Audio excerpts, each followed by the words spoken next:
Hey guys, it's Wayne Santos, one of the editors here at CGM, and this week for Sound Off, I am sounding off at Sega. You guys are disappointing me this week. And it's because it's a good news, bad news scenario.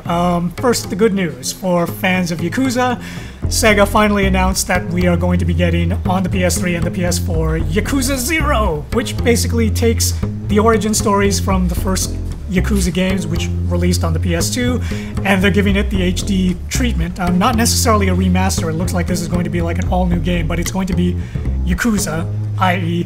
pseudo-Japanese Grand Theft Auto in 1980s Tokyo, which sounds like the coolest thing ever. I was so pumped out about that, and then I realized this is Sega that we're talking about, and so far we only have an official announcement for a release in Japan.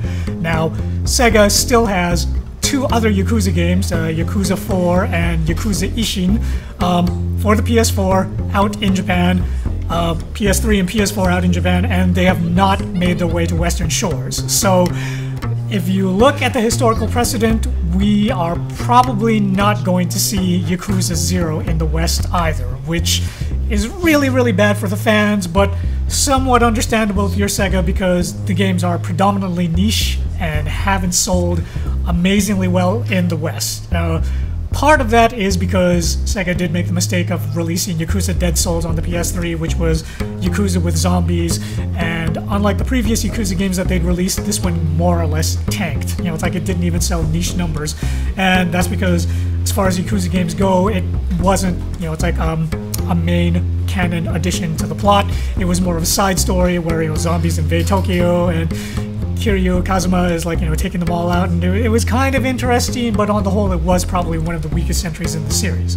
Anyway, long story short, that did not do well, and so as a result, Sega is really reluctant to bring future Yakuza games to the West, which is too bad because for fans of, you know, Japanese gangster stories with a lot of drama, a little bit of humor, a lot of action, and the kind of plot that just keeps you playing because you have to find out what happens next, Yakuza is all of those things. And Yakuza 0 in 1980s Tokyo, that would have been amazing. That would have been like, you know, the Yakuza equivalent of Vice City. It's like, I'm sure that a lot of the Yakuza fans in the West would be really, really looking forward to this, but we're probably not going to get it unless, and this is a slim hope, unless Sega goes with their fallback plan, which is Atlus.